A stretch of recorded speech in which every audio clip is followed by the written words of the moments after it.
Here is Jimmy Clitheroe as the Clitheroe Kid, with Peter Sinclair, Patricia Burke, Danny Ross, and Diana Day in... What a performance!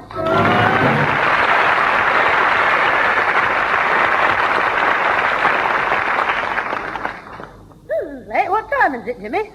Just a minute, Mummy. When the big hand is at 9 and the little hand is at 7, 10 to 2, Mum. All right, never mind the comedy. Or you'll be getting Mum's big hand round your little rear. Oh, very funny, Mum. We should be on the stage, us two. Mum and Jim, the comical Clitheroes. I'll do me acting bit. Oh, what's that? Listen, who am I? The waiting. Oh, the waiting. It's driving me mad. The waiting. I can't stand the waiting. All right, Sir Alec, who are you? I'm a waiter who doesn't like his job. Oh, dear, I don't know which is worse, your jokes or your acting. Oh, Mum, I'm a very good actor. Remember when I acted in the school concert? When I wore the donkey's head and did bottom in A Midsummer Night's Dream? The headmaster said he'd never seen a bottom like mine before. Yeah, quite a lot to say about your cheek as well. I suppose you think it's you that should be rehearsing at the Civic Hall this morning instead of our Susan. You what? Me and Scraggy Neck's daft mob? They're a very good company, the Civic players, considering they're only amateurs. Susan's very lucky to be in the play with them next week. Oh, some play. I read about it in this leaflet she brought home. Listen, the Civic players present Burning Desire by W. Middlesex Vaughan. A soul-stirring love story set in the primitive jungle. Human passions laid bare once nightly 7:30. Listen, Basil Cavendish, the rubber planter, Percy Philpott. The Honourable Penelope Fairfax is Financy, Lucy Froggatt. Drunken Mike McGrath, the Reverend P. Lightbody. You're making it up. I'm not, and here she is. Tondalina, the native girl, Susan Clitheroe. Hey, it says Assistant Stage Manager, Alfred Hall. Yes, he's in charge of all the scenery and the props. That's all he's fit for. Honestly, 2 years in the Dramatic Society and he never had a part. Not even, his toe. Look, if the play is to be a success, the backstage workers are just as important. Oh, you're in here, Pat. Oh, Jimmy. Hello, Grandad. Did you get the ticket, Father? What? Oh, aye. I booked for a week on Wednesday. Hey, Pat, this play must be quite an attraction. I had to pay $6 a seat for the three of us. $6 each to see Scraggy Sue and the Hams. Hope that includes the free chalk ice. That'll do. Anybody think you didn't want to see your sister in a play? Yeah, and anybody would be right. I mean, what's so marvellous about going to see Susan? Her part's that small, she comes on, and by the time you've unpacked your tomatoes to chuck at her, she's off again. Oh, give it a rest. You go in, Alfie. I'll just put these things upstairs. Right, yeah, Dame Susan. Oh, good, they're back. Hello, Alfie. Yeah, hello, Mrs. Clitheroe. Mr. Sinclair. Master Troublemaker. You're asking for a thump in the box office. Oh, hey, have we got some smashing news, but I can't wait to tell you. What is it, Alfie? Listen, you'll be amazed and you'll be very pleased as well. Oh, it's the most wonderful thing that's happened since you joined the Civic Players. Susan's got a fresh part. Prepare yourself for a surprise. Susan's got a fresh belt up. She's got a fresh belt up. Jimmy. Alfie, you said that when I saw you earlier on. When you were on about the pantomime. And that's right, the producer remembered how Susan played Cinderella, and he wanted to play the Honourable Penelope Fairfax exactly the same. You mean rotten? Quiet. But surely, Alfie, that's the leading part. Mrs. Froggatt's playing that. Oh, no, she can't now, you see. She's lost her voice. Get away. Did you leave it on a bus? Well, the doctor didn't. Oh, look, I'll thump you one in a minute. The doctor said she couldn't be in the play because she'd damaged the vocal cords, and she has to give her voice a complete rest. The producer said, "Ooh, what a tragedy," and it was then that I thought of Susan. No comment. Put the dress upstairs, Alfie. Have you told them the good news? Susan, is this right? You're going to be the leading lady next week? That's right. Isn't it marvellous? It certainly is. Congratulations, my dear. Yes, good luck to you, love. You deserve it. Oh, thanks, Mother. And I mustn't forget to thank you, Alfie. It was you who suggested the idea to the producer. Ah, it's all right, Susan. You can thank me later, when we're alone. Here we go. Burning Passion, scene 1. The Clitheroe smooching room. Shut up. Mother, there's so much to be done. As soon as I've had lunch, I must start rehearsing my part. You'll go over it with me, won't you, Alfie? Oh, yeah, I'll help you. I'll be with you all the time, day and night. Well, evenings, anyway. Hey, but you're taking me to the football match this afternoon, Alfie. Oh, no, I'm not. I'm going to help Susan to learn her roles. Lines, roll them, learn them, get Susan's lines. On her face, they're all bad, aren't they? Yes. Please, shut up. After hearing that, Grandad, there must be a part in this jungle play for Alfie. What? Cheetah the chattering chimp.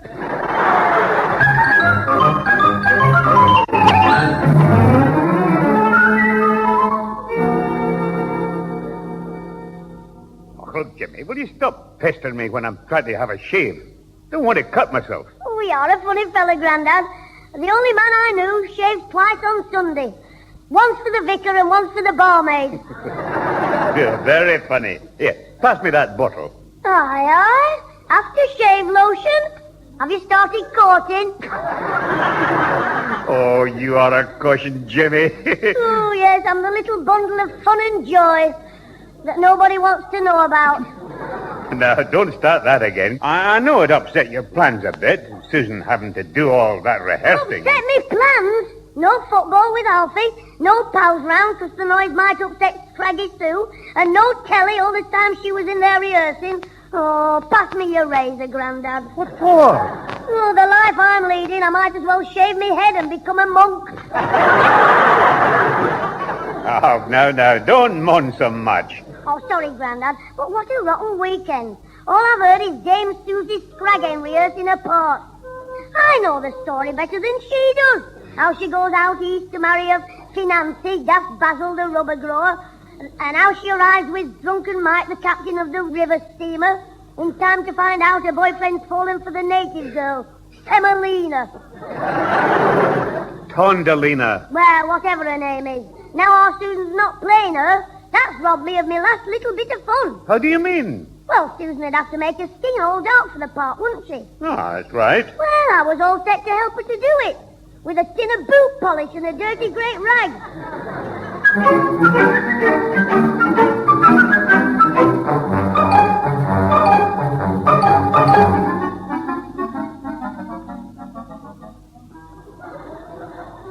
Excuse me, sir. Could I have your autograph, please? You are? Oh, it's you. Don't be so funny. I'm not being funny.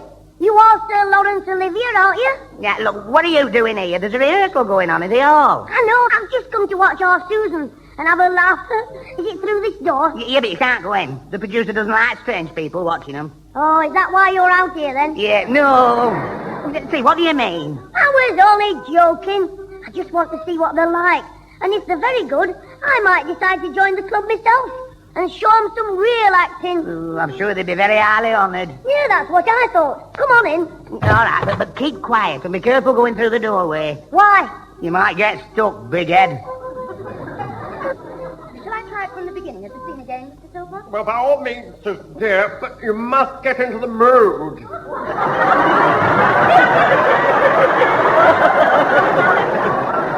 Who's that bloke with the beard, Alfie? Yeah, that's the producer, Mr. Philpott.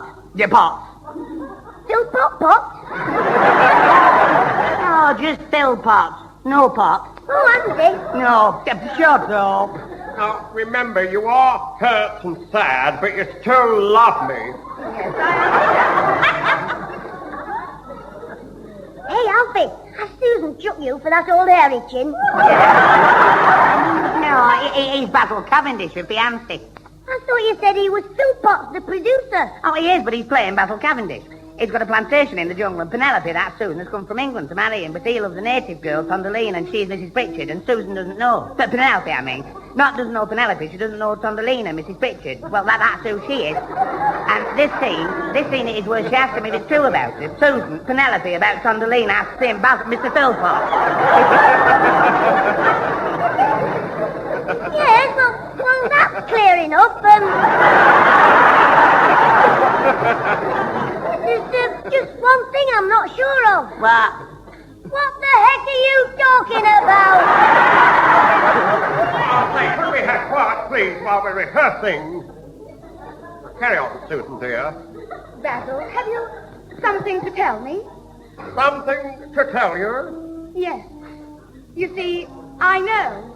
You know? Yes, I know everything. She knows, Alfie. I know. What does she know? I don't know. What she knows, I mean, I haven't heard the other bit. But you know she knows. What you don't know, but you know she knows it. Yes. Oh, Balto. Will you be quiet, please, Mr. Hall? Alfie, tell him you're sorry, Mr. Fullpot. I'm sorry, Mr. Fullpot. Billpot. Can't you just keep quiet? Now, Susan, we'll leave the opening lines. Go on to the last part of the scene before the quarrel, dear. Oh, this is what I'm not sure about. Where exactly I start to cry? Oh, yes. Well, I'll show you. You read my lines back, and I'll do yours. Top of page 9. Right. Oh, Basil. Even in your last letter, you said how much you loved me. I was your own Penelope. The most beautiful girl in the world. What has happened in 6 short weeks to change all that? Well, for one thing, Penelope's grown a beard. Hey, sure up, he's only pretending. You mean it's a false beard? Yes, no, be quiet. It is not you, Penelope. It is all my fault. I lied because I loved you. Because more than anything else in the world, I wanted to be a husband and a father.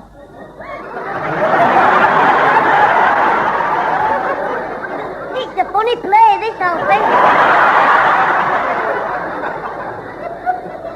Then marry your native woman.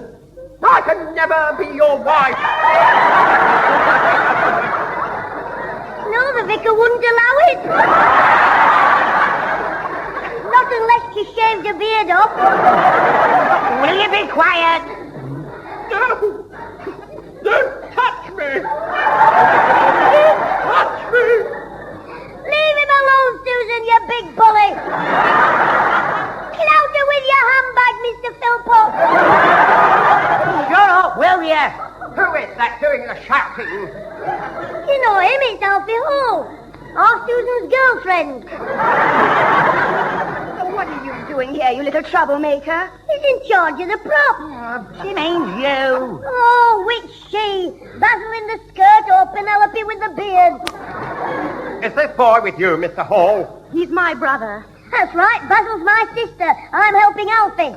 Mr. Hall, will you get this boy out of here? If he's helping you with the props, well, take him to the property room. That's a good idea, Mr. Philpott. There's a native drum down there that should just about fit over his head. Well, just don't let him in here again, the little monster.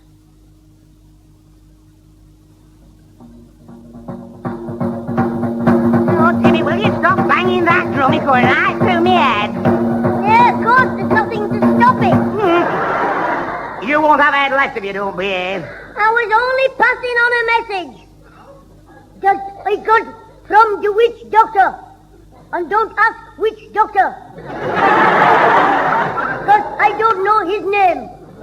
Humbala, tum, tum, tum. It's for you. Is there any answer? Go on then, funny boy. What's the message? The sacred goat of the tribe has been killed. The job's yours if you want it. Hey, what's this coat for? Yeah, put it down. It's a Chinese mandarin's coat.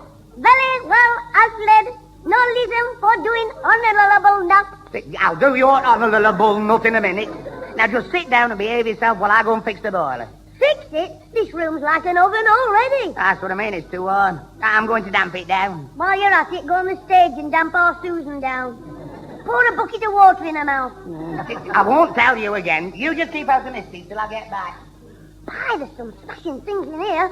I couldn't half do some acting with this lot. Right, this won't be here. Oh, heck. Me jelly babies have gone all sticky. I'll give them to Alfie. Has to keep his mouth shut for a bit. I don't know about keeping quiet. If he doesn't hurry up, I won't be able to keep awake. I'll be able to have a good sleep next week when we come to see how Susan acting. I could act better than all of them put together. In fact, I could do the play on my own.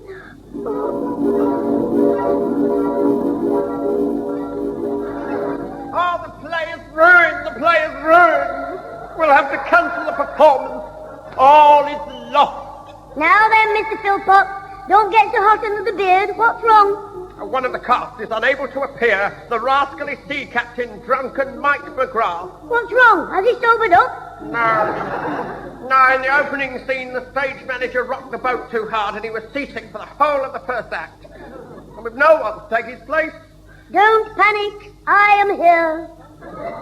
But who are you? Sir James Gielgud Clitheroe. Oh, but you are England's greatest actor. You would never deign to appear in our little amateur play. Of course I would. I'm not only the greatest actor in England, I'm modest with it. Where's the stage and what's the play? But you don't know the script and the scene starts in 2 minutes. Good. I'll rest for 1 minute and then learn the part. Kneel down and give me a hand with me sea boots. Oh, Sir James, this is a great honour having you with us. Yes, isn't it? I'll go and tell the others the wonderful news. They'll be so thrilled. Big Donna, big Jibers, big Dad, me Mum. Belay, you spalpeens. Heave two. And if that doesn't work, heave another one. Hockey! Excuse me, are you the captain, drunken Mike McGrath? Yes, you must be fled. Reader, I keep the infamous waterfront tavern, the haunt of cutthroats and murderers. Ah, you mean the Willa Patton tea rooms? Yes. Last night, a stranger came in from the jungle. He hadn't eaten for 7 days. He must have been very weak. He was. Of course, 7 days always makes 1 week. Are you a brave man? Of course, I had to be brave to do that line about 7 days, 1 week.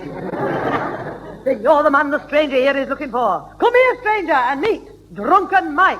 Oh, it's a grand thing you'll be doing the new if you'll tack me on your boat, you can. Will you tack me then? Just a minute, Tuffy. What are we going for? To help to rescue a poor wee lassie from the clutches of Basil Cavendish, who wants to marry her, a low-down, dissolute, drinks-hodden waster. And why does he want to marry a girl like that? Happy doesn't mean the girl, he's talking about the man. Will you tack me with you then? Oh, that I will, the Jabez Vicara. And which way are you after going? Is it £20 downstream or £2 upstream? What's the difference? Well, when we go upstream, the passengers have to get out and push.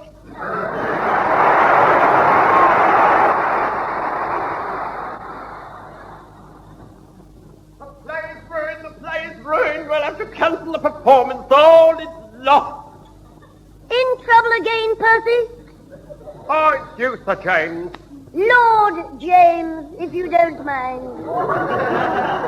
Are you a lord now? Yes, the Queen heard about my performance as Drunken Mike. Is he seasick again? Oh, no, we're giving him barley sugar. It's someone else who cannot appear. Umgoa, the native servant. Whilst making a quick entrance, he fell over his assegai. Oh, that must have been painful. I was wondering, Lord James, if you... Say no more. I'll learn the part on the way to the stage. Kneel down and black me legs. For an encore, I think I'll do a Johnson medley. Oh, I'm up on one. He's running towards us, brandishing his assegai. By Jove, it's Umgoa, my trusted native servant who guards me with his life. Oh, Bwana, much trouble is coming to you. Many dangers are waiting to find you. Your life and all your property is dangerous. And you're going to meet a tall, dark stranger within a 3, That'll be 2 and 6pence, 5 shillings if you want the crystal ball. Basil, what does he mean? I think the natives are revolting. And they don't like you either. Tondalina's dad is doing his tribal knot. Who does he mean?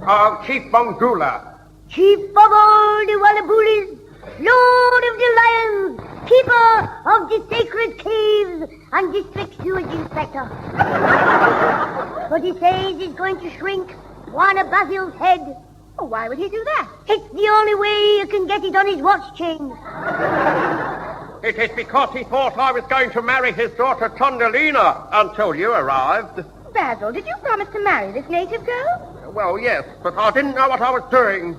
You see, it was the Feast of the Golden Tiger when the drums beat and beat and the pounding drives the natives insane and they leap and gyrate, squirming and wriggling in a frenzy. What you call in England, top of the pops.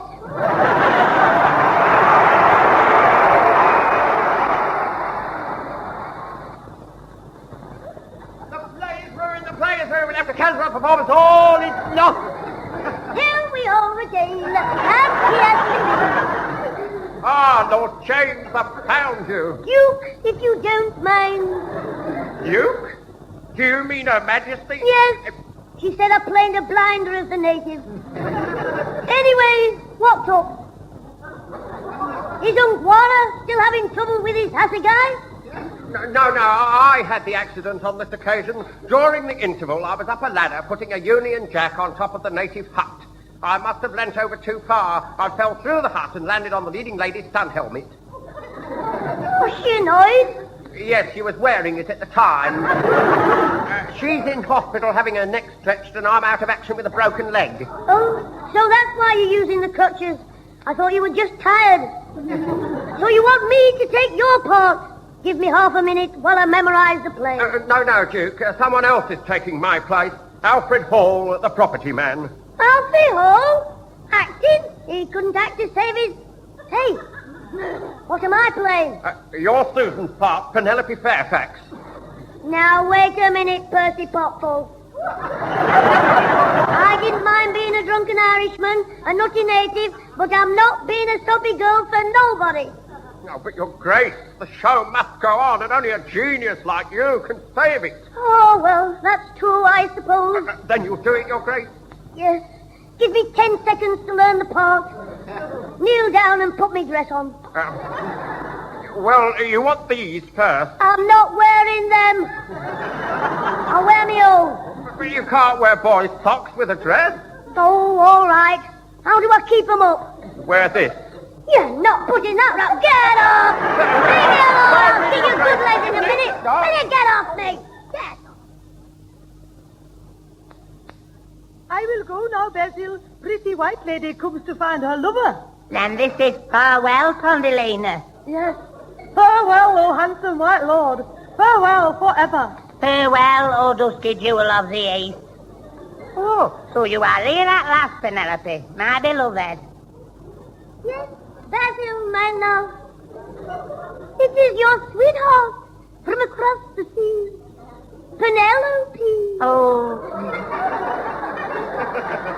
Welcome, sweetheart. Let me embrace you. Get off!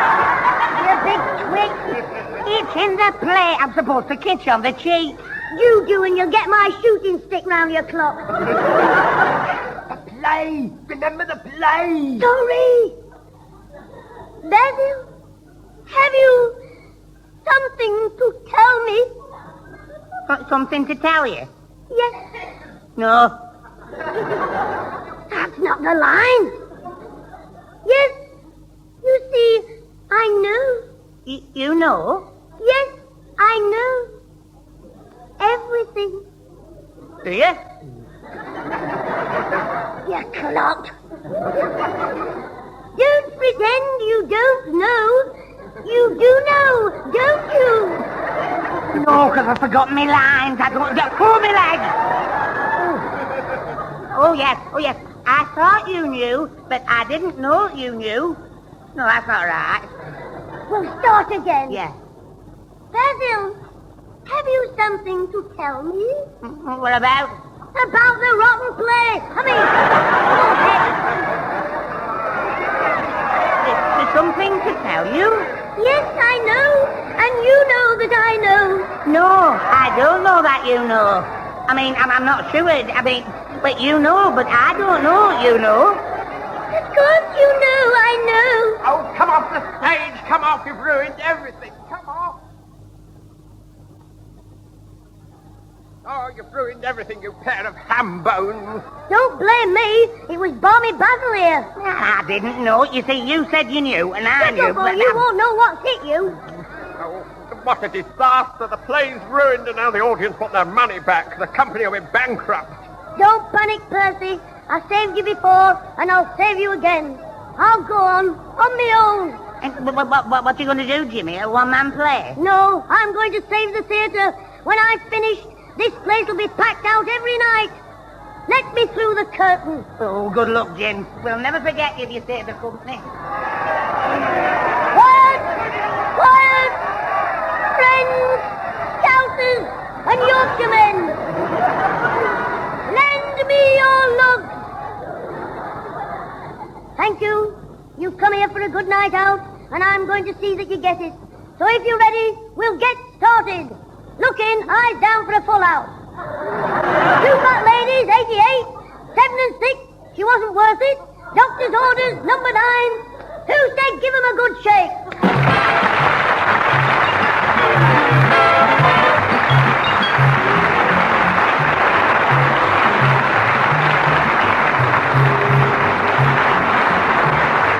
Those involved with the Clitheroe Kid this week were Peter Sinclair as grandfather, Patricia Burke as mother, Danny Ross as Alfie Hall, and Diana Day as Susan, with Brian Truman as Mr. Philpotts. The recorded program was written by James Casey and Frank Roscoe, produced by James Casey, and starred Jimmy Clitheroe as the Kid himself.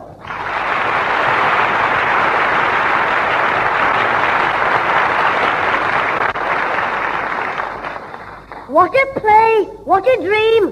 When I woke up, Alfie was bending over me. I thought he was going to kiss me on the cheek again. I hit him with me tom-tom. But he didn't get the message. He didn't know why I'd done it. Well, I knew, as you know. I mean, you know I knew. But he didn't know you knew that I knew that you knew. Oh, let's forget it. Ta-ra!